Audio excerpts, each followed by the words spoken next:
This half-mile track is known as the world's fastest and is home to 8 Canadian records. Flamborough was the first in Canada to implement the passing lane, and recently the high bank turns were dropped to form a spiral-shaped surface to further enhance the speed factor. Flamborough's air-conditioned grandstand will accommodate 5,000 patrons, and the elegant top-of-the-turn dining room will accommodate 400. Many of our patrons take advantage of the beautiful summer weather and enjoy themselves outdoors on the picnic tables to take in the exciting harness racing. Our backstretch consists of 8 winterized barns with a total of 700 stalls, which are occupied by some of Ontario's top horses and horsemen. The race paddock will accommodate 12 races, and a tack shop is also part of this building, along with many great areas for the people to watch their horses race. Today's Confederation Cup 17, for a total purse of $343,000, is the biggest day of the year at the Downs, as we host some of North America's top horses, drivers, and trainers. The doors opened at 11:30, and the first race is just minutes away. Flamborough Downs' previous 16 Confederation Cups have produced many exciting moments, with Cup 12, August 28, 1988, standing out as one of the most memorable on record. It was on this day that arch rivals Runnymede Lobel and Matt Scooter clashed before a record-breaking crowd of over 8,200 people. In the second heat, Matt Scooter showed what real champions are made of, producing one of the most exciting finishes ever witnessed at Flamborough Downs and possibly in the sport of harness racing. Matt Scooter was hopelessly trapped in until the three-quarter pole. As he came around the final turn, the 3-year-old sensation swung 3 wide to the outside and kicked into overdrive with an incredible burst of speed, making up 10 lengths, finishing a neck behind winner Runnymede Lobel. Matt Scooter went on to win the final in 1:55 in a back-and-forth battle with Runnymede, who eventually faded in the stretch. In the inaugural event in 1977, which offered a purse of $72,500, the great Governor Skipper honored Flamborough Downs with his presence. In Confederation Cup 2, it was Abercrombie, producing a Canadian 2-heat all-age record on a half-mile track with a combined time of 3:55.1. Cup 3 champion was Hot Hitter. Just in Passing took home Cup 4. Concord won Cup 5. The Pacing Machine Cam Fella won Cup 6. The incredible On the Road Again, purchased by Gord and Isla Rumpel for only $10,000 as a weanling, not only turned out to be a golden investment, but earned himself a place among the sport's immortals.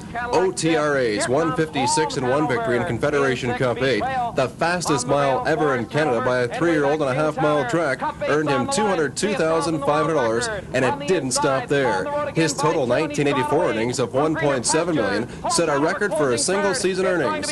OTRA went on to amass $2.8 million and a mark of 151.4. The 1986 edition of the Confederation Cup was a controversial one, as local favorite Armbro Emerson set what appeared to be a track record in the first heat, only to be taken down to 5th place for causing interference. Nobleland Sam went on to win with an impressive 1:56.4 heat victory and a 1:57.3 gate-to-wire win in the final. Taking the spotlight in 1990 was Apache's fame, as the 3-year-old Apache Circle Colt cruised to a 4-length win in the $170,500 final in 1:55 flat. With the victory, Apache's fame became the first ever Ontario-sired, bred-owned Confederation Cup champion. William Bud Fritz was the driver and trainer of the Millionaire Pacer for the Dover's Venture 2 stable from Chatham, Ontario. In 1991, Arcane Hanover was sensational, winning Cup 15 with Norm McKnight Jr. handling the lines. The Tyler B. son won his elimination in 1:55.1 before establishing a new Canadian mark on a half-mile track of 1:53.3 in the $145,400 final. Canada's top trainer, Bill Robinson, trained Arcane Hanover and still does, as he continues to race with the best aged pacers in 1993 for the Lothlorien Equestrian Center. The 12-race Cup Day card in 1991 went down in history, as all races were sub-2-minute miles. In 1992, a Bill Robinson-trained sophomore took home the spoils for the second straight year, when Survivor Gold won the final in 1:54.3.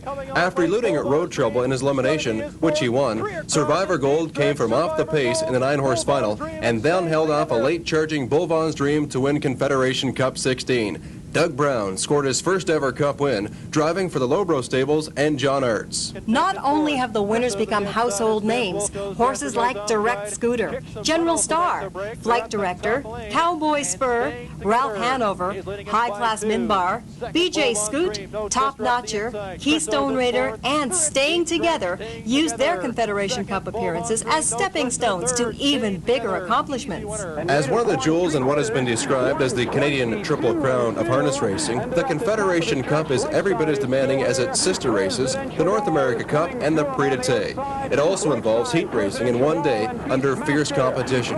In addition, there are several major events which make the road to the Cup a long, tough journey. Confederation Cup 17 will be the fourth one contested with no hub rail and the second with the passing lane. The Confederation Cup has also attracted some of the greatest horsemen in the history of the sport, such as John Chapman, Joe O'Brien, Stanley Dancer, Glenn Garnsey, Keith Waples, Ron Waples, Dr. John Hayes, Pat Crow, Lou Williams, Jack Copas, Bill Houghton, John Campbell, Bill O'Donnell, Henri Filion, Mickey McNichol, Jim Miller, Buddy Gilmore, Steve Condren, Doug Brown, Dave Wall, Mike Safdie, Bill Gale, and Michel Lachance. Today will also feature the Ontario Sire Stakes Gold Final for the 3-year-old trotting fillies, the Flamborough Breeder Stakes for the 3-year-old pacing colts, and the Summer's End Claiming Finals. All the staff, management, and horsemen hope you enjoy your day at fabulous Flamborough Downs.